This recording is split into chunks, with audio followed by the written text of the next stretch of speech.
Hey, what is up? Welcome to this featured Friday episode of the Wantrepreneur to Entrepreneur podcast. As always, I'm your host, Brian Lofermento, and also, as always, I'm so excited for today's interview and my conversation with the incredible Leanna DeBellevue. You're going to hear some fascinating insights in the world of marketing, and I know that we talk about marketing so much on this podcast. We could have a million different perspectives when it comes to marketing, but Leanna is going to bring the heat today because she has such a diverse range of experience within the world of marketing. Across borders, she's worked with clients in over 19 countries to generate millions of dollars in revenue. She's an author, she's a public speaker, she's on the Forbes Council.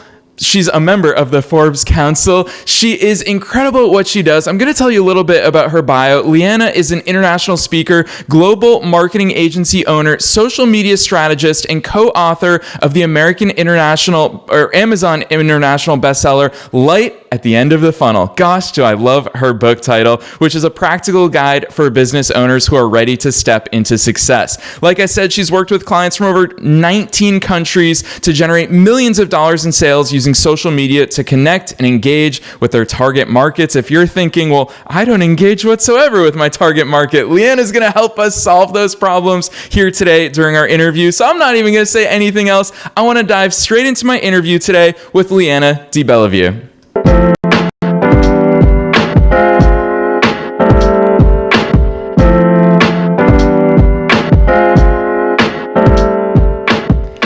Leanna, holy cow, I could have kept going about your bio, but I officially want to welcome you to the Wantrepreneur to Entrepreneur podcast. Oh, thank you so much. I'm happy to be here. Heck yeah. So I always like to open the floor because a bio is one thing, but getting a feel for who somebody actually is gives us that humanity behind the bio. So Leanna, who is Leanna DeBellevue? Let's see. I think you did read my bio, so there's that. But most importantly, I think I'm a wife, a mom. I've got a dog. We've got 2 dogs. So I'm just kind of an everyday girl who just gets to do really cool things for my job in my real life, right? Heck yeah, I love that. That's the way I feel as well. I always tell people, I'm just like, us as entrepreneurs, we get to work on stuff we're passionate and excited about. We've got the best jobs in the world without having quote unquote real traditional jobs. So I totally relate to you in that. But fill in that gap for me. How did you go from Leanna, the wife, the mom, all these other, day-to-day roles that you fulfill to the CEO of a global marketing agency? Gosh, I get asked that question so often. And every time I tell it, I really am still in awe that this is what happened. I was working as a massage therapist for a chiropractic office, and insurance regulations changed. And he said, I need help with marketing. I think you would be great at it. So, would you be willing to try it? I said, absolutely. Had no idea what I was getting myself into. In about 3 months, he pulled me aside, says, I'm going to pull you off the massage floor. I want you in marketing full time. We grew exponentially. In 2 years, we doubled the space and almost tripled our employees. And then he said, I think you need to go do this on your own. You have what it takes. So I went home, thought about it, and then, was wondering, wait, did I just get fired? Like, what happened here? And he said, absolutely not. You've always got a safe place to land, but go do this for yourself. So I did. I had no idea what business ownership meant. I had no idea what being an entrepreneur was. Sat down and kind of figured it out. A lot of Googling, a lot of networking, a lot of connections, leaning on some business mentors who were very generous with their knowledge. And fast forward 13 years later, I'm still here. Yeah, and to me, I've also been in the game for so long. I'm coming up on year 15 of being an entrepreneur, and I think there are so many clues to longevity. I think that we don't celebrate the longevity of entrepreneurs enough in this industry, so I can only imagine how much you've learned, how much your perspectives have shifted, how much you've gained in the past decade plus. So I want to dive into that, but the first thing in that short story that you shared with us that I see is your willingness to just dive dive in and say yes. And I think it speaks, here we are 13 years later, it speaks to the way that your agency operates, and that when I go to your website, it's clear to me that whatever somebody needs within the scope of marketing, you'll figure out. You've got team members who can tackle that, which I guess if you're viewing yourself as that broader role of a marketing agency, an arm for your clients, how the heck do we define marketing? So many people get it wrong. Leanna, I want your perspective on it. I think my perspective is a little different than most in my industry, because I think a lot of people, when you ask them about marketing, they'll talk to you about algorithms and search engine optimization and all of these fantastic ways to incorporate marketing. But for me, marketing is relationship building. It is an extension of who the business is online, and making sure that we're creating relationships that transcend the computer, right? So to me, marketing, all we do is have really cool tools to help facilitate relationships from the very beginning until the end of the sale. And hopefully the company does such a great job that it helps build that longevity that all of us business owners are hoping and praying for. Heck yeah, I love that answer. And Leanna, I've done quite a bit of research on you. I feel like part of your answer shows through in the fact that, is it true that you've got a little bit of a psychology background? Yes. So when I first started in marketing, I had not completed college yet, and realized that was something that was on my bucket list that was just kind of eating away at me that I needed to do. So I went back to school, and everyone assumed that I would be pursuing a marketing degree and things along those lines. But I went a different direction, and I took the psychology route, because to me, selling is all about understanding people, right? Well, the study of understanding people is psychology. So it seemed kind of like a no-brainer to me, but and I definitely enjoyed it more than learning about statistics. It sounds like that actually hidden might have been a degree in marketing. It sounds like that served as so much of the basis for how you view it. Just listen to that answer. You immediately jump to the humanity of it. It's something we haven't talked about in depth here on this podcast in 500 plus episodes, is specifically leveraging those human elements, the psychological elements in your marketing. Talk to us about some of those parallels and overlaps that you see. Yeah, great question. And I get asked so many questions, and I don't know if anyone's ever asked me that. So thank you for your creativity in that. But I really think that that's the main component and driver of success, is finding the human, just the aspects of us that are human, and connect those things, right? Again, it goes back to building relationships. And there's so many tools that you can use online and in marketing to create that. But at the end of the day, you have to be able to sustain it when we get those people to either come in to your facility or call you on the phone, whatever that is. So 90% of the pre-work before we start actually implementing strategies with our clients is making sure that their business has that component of relatability, and really making sure that the messages we're creating are to serve not only the business in growth, but also the consumer and the products that we're highlighting. Yeah, I want to ask you about that, because to me, it's one of the things that you really excel at, is that matching the messaging of a business to resonating with their ideal audience. And I smile, I shake my head every single time I see businesses totally miss the mark on that. And it's clear that they're thinking more about what they do rather than what they do for their customers and clients. Talk to us about some of the mistakes that you see businesses making there. And I know that you've got, specific strategic questions and a flow that you go through with your clients to get out the good stuff about their customers. What are some of those exploratory questions that you dive into to help business owners uncover that? We take all of our clients through an exercise, and I'll share it with you here. I tell people, I'm just going to pick a plumber. If we're working with a plumbing company, and I tell a plumber, okay, there are 100 plumbers in a room, and there's one person who needs service. Why are they going to pick you? So, of course, people say, well, we answer the phone 24/7. Okay, well, that eliminated 10 people. So now you're in a room with 90 plumbers. Now why am I going to hire you? And we dwindle it down, and we kind of peel back the layers of the onion.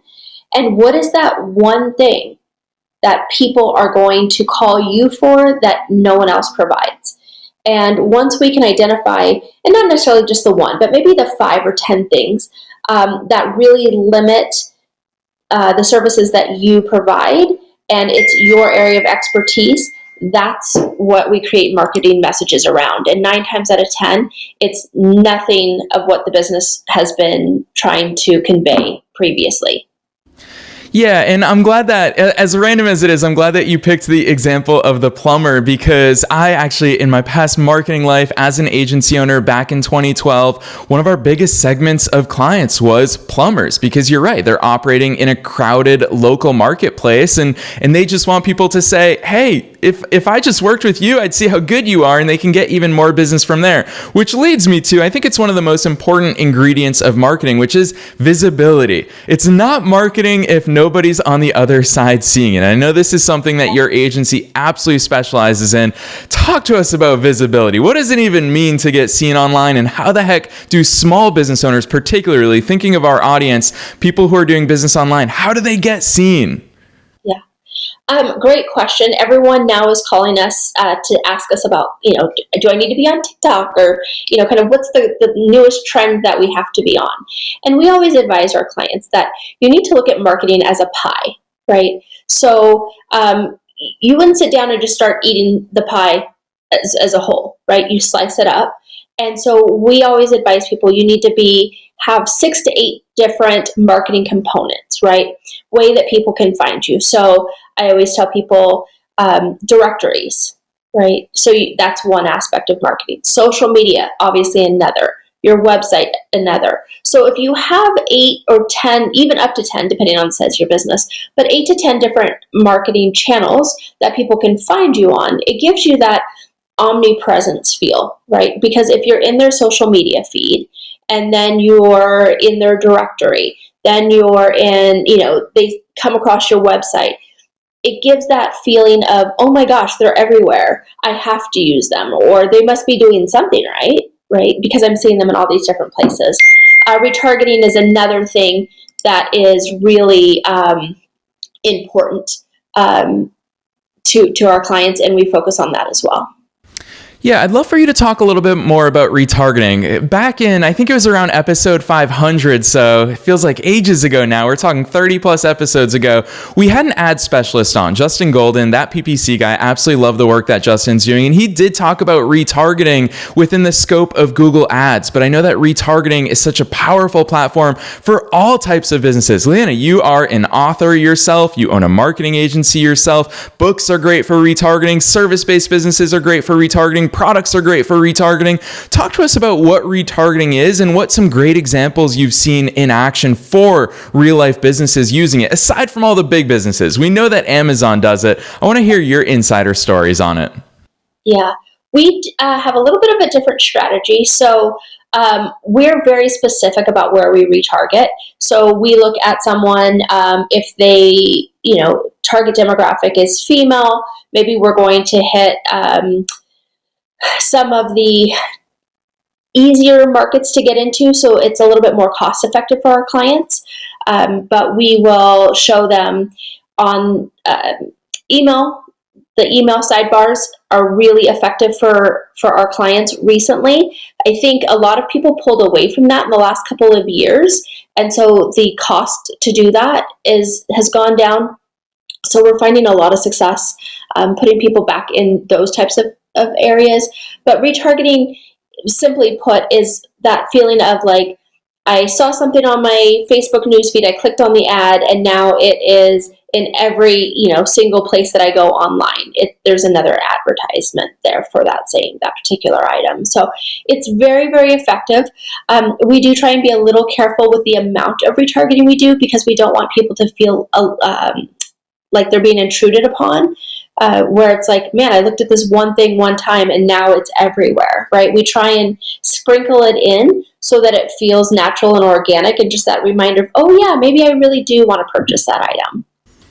Yeah, I love so many aspects of that answer, Leanna. One of which in particular is how you immediately answered that question by saying, well, we do things a little bit differently. For example, you gave us the example of being listed in the sidebar when it comes to email marketing, when it comes to really targeted blogs, for example. I love that. And I've always kind of felt that agencies like yours have an advantage when it comes to marketing because you're operating across so many different industries, whereas lawyers are only used to doing what other lawyers are doing. You've got that vantage point of so many industries and business sizes. Talk to us about some of those shifts. You mentioned decreased costs for some forms of marketing, which here in 2023, I think so much of the landscape is going to shift this year. Where do you see marketing going this year and beyond? And what can we as small business owners take advantage of?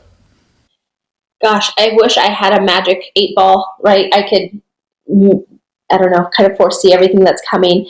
I really think that unfortunately, people's attention spans are so short with the explosion of platforms like TikTok and Reels and YouTube Shorts, things along those lines. So I think people have to get really specific with their messaging because they only have a split second to make that connection. I think that the generation that's beginning to take up more buying power is really concerned with the business's why, what type of impact they're making. So I think businesses from a marketing perspective have to shift and make sure that they're leading with that type of information versus here, just buy from me because it's on sale or something along those lines. Yeah, for sure. I feel like we've already said it a few times already. We've brought up TikTok, we've brought up Instagram. Obviously, social media is such a key component in the marketing pie, as you mentioned. I love that analogy. I want you to talk about social media because so many business owners are thinking, well, I'm a practitioner. Like, for example, your past life of being a massage therapist, you're not a marketer. Now, obviously, one of the answers is hire a marketing agency. You need someone to be doing this for you. But for your average business owner, what types of engagement should they be looking to leverage on social media? How much time should they be investing into making sure they have content on Instagram, on TikTok, if LinkedIn is where their ideal audience is? How the heck can business managers manage that? And I know that you're a tool aficionado, just like myself. You love tools and systems to support it. So what are some tools that you love seeing small business owners use? Yeah. So I think that getting a scheduler is key. It doesn't matter if it's Hootsuite or Buffer or some other, component of scheduling that you are comfortable with. A lot of CRMs have them built in now, but consistency is king, right? It used to be content is king. It's still very, very important, but unfortunately, a lot of businesses don't make it these days. So if someone finds your business or gets recommended your business online and they go to your page, they go to your website, and things are talking, 3 years ago, or it's not new content, it makes people question, A, are you even still in business? And B, how reliable are you if they're searching for you and having trouble finding you? So that's always what I tell people. The other thing that I tell people, especially, look, no matter how big we get, I think I'm always going to be a small business owner at heart. So I really understand the many hats that we have to wear, and honestly, how expensive it is to run a business, no matter what your business is. So sometimes we have to make really hard decisions and say, look, I know I need marketing help. I just can't necessarily afford it right now. There are a ton of free resources. Each social media platform has them. You can go on YouTube. Literally, I Googled my way through business the first probably 2-3 years. Sometimes I still find myself Googling stuff now. But look at resources. There's so many things out there that you can take the time to learn. It might be a little bit of extra time up front, but once you have that knowledge, it becomes really easy to implement. And then it's just one more thing that you can check off your list that you're doing effectively. Heck yeah. It reminds me of one of my favorite quotes. I think it's by Tony Robbins, where he says, the greatest resource is resourcefulness. Leanna, we all are constantly Googling. So I love that insight. You talk about people finding you, and I've totally been there, by the way. Sometimes I'm tempted to just delete all my social media channels because I don't post that frequently. And when I go to other companies and I see their last post was 6 months ago, 2 years ago, exactly what you talked about is I wonder, are they still alive? Are they still in business? And And that's why one thing on your website for your marketing agency, DeBellevue Global Marketing, and I love your tagline because visibility matters. One of your services that I don't see from all different marketing agencies is reputation management. Because when we do find businesses, obviously we read reviews. It's one of the top things that we consider in our buying decisions. How the heck? I know from firsthand experience in talking to our audience, Leanna, so many of them are wondering, how the heck do I get more people to actually give me reviews? How do I get them to actually show up for me online so other people can see how awesome I am? Yeah. What we do for our clients is we tell them what either additional service or instant, that's the key, instant benefit can clients get from doing a review for you online. So using my plumber again, right, as an example, when their technicians go to complete the job, they have a script that they say, and they say, it's our job to provide 5-star service. Would you say that this is 5-star service? Yes. Okay. If you don't mind leaving me a review right now, well, before I leave, I am going to ask Trina in the office to give you a $10 discount on your service today. Something along those lines. We get hundreds, if not thousands of reviews a year that way. That's key for us. Second, if there is a problem, you would know right then and there, right? If someone goes, well, it wasn't 5-star, it was 4-star. Okay, great. Why, is it something that they can fix immediately? It helps generate authentic reviews in a way that really doesn't affect the business too much. And the other thing is that we'll send, there's automated text sequences that you can send to your clients with a direct link on how to do those reviews. So there's several different ways that you can do it. We just find that giving either a low-cost item or a tiny discount, not something substantial, something that still generates interest but provides a true review is key for people.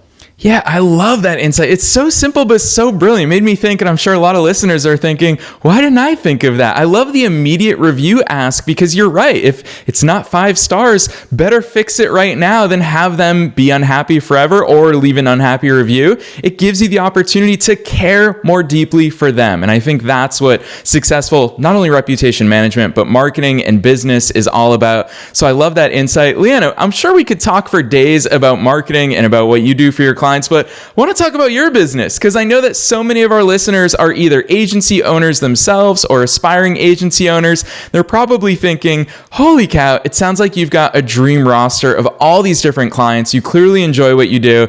Leanna, how are you personally finding your clients? And I know it had to have changed once you reached the tipping point, but how was it at the beginning and how has it transformed into today?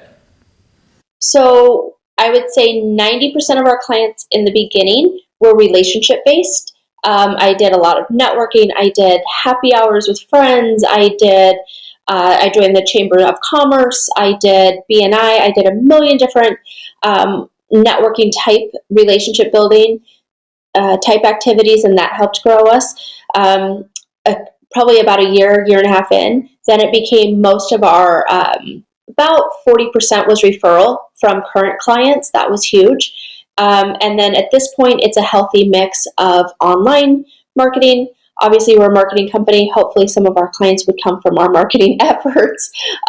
We still have an amazing, loyal base of clientele who send us their friends and family. And then, most importantly, I think our biggest reason for acquiring new clients is the amazing staff that we have.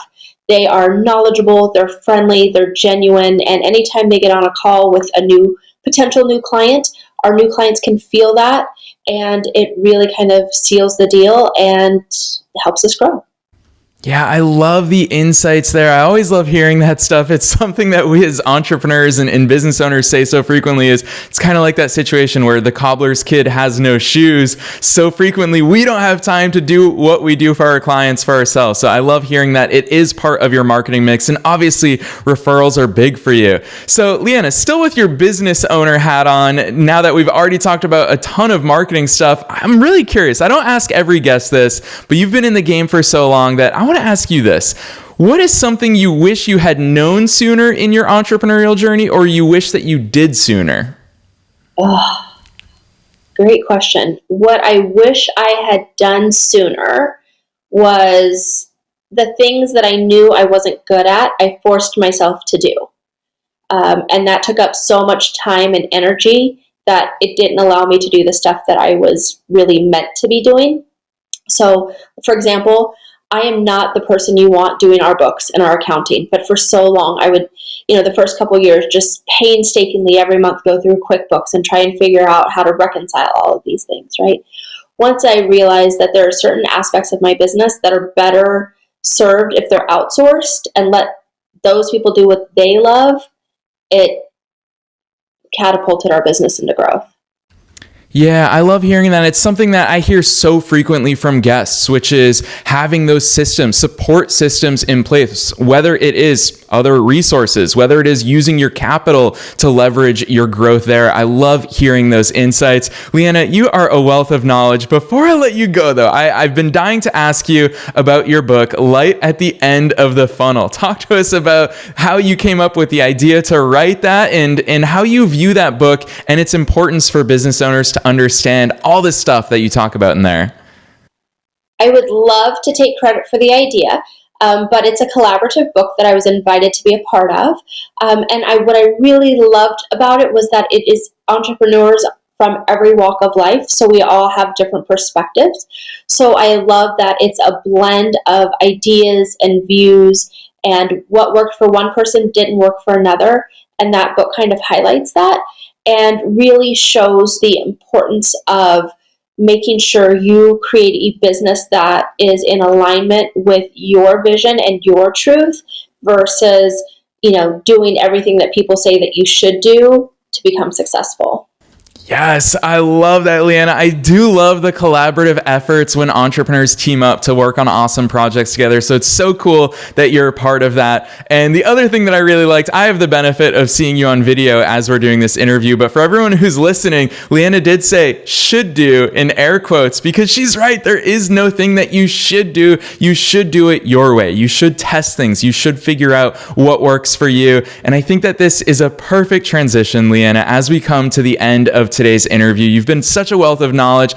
I want you to share your business with listeners because you're clearly passionate about what you do. But the thing that I noticed in all the research that I did ahead of today's interview is how much pride you have, not only in your team and your agency's ability to deliver, but you have a lot of pride in the diverse range of industries, business sizes, and clients that you get to work with. So I love seeing that. I know that your clients benefit from you having that vantage point. So the floor is yours, Leanna. Tell listeners where they can learn more about you, everything you're doing with your agency, and where they should follow you.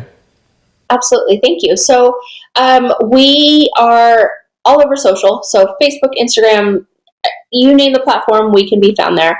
With the exception, I can't talk, sorry, of Snapchat. I won't do videos. I won't do Snapchat for our client, for our company yet. Our demographic isn't there. But the listeners can go to our website, which is DeBellevueGlobal.com, and we have access to a snapshot report. You can input your business information, and it will tell you how you're performing online digitally. SEO components, marketing, social media marketing, all of those different, your website, all of those different verticals. It does not put you in any type of email drip. It doesn't do anything like that. We won't contact you other than to send you the report and to ask if you have any questions. Here's how you can follow up with us. It is free of charge, but it's a great way to show you what areas you're excelling in, what areas you might need some help in, and it also gives you some, if you're a do-it-yourselfer, how to improve those scores on your own. So I hope people will take advantage of that opportunity. Heck yeah, you guys, I am on Leanna's website right now. You have to go check it out. It's at DeBellevueGlobal.com. Obviously, you do not have to remember that link. We're going to put it down below this episode, wherever it is that you're tuning in. But as soon as you go to Leanna's agency's website, you're going to see it's the very first thing on the website. It says free snapshot. If you click that, you put in your name, your email, and your business name, and you will get your free report. So, Leanna, I'm going to take you up on that personally for my online fitness company. I'm so excited to see that. But honestly, on behalf of our entire listener base, I've so enjoyed hearing your insights from your more than a decade of experience in this regard. I've loved hearing your story. So, Leanna, thank you so much for joining us today on the Wantrepreneur to Entrepreneur podcast. Thank you for having me. It's been a pleasure.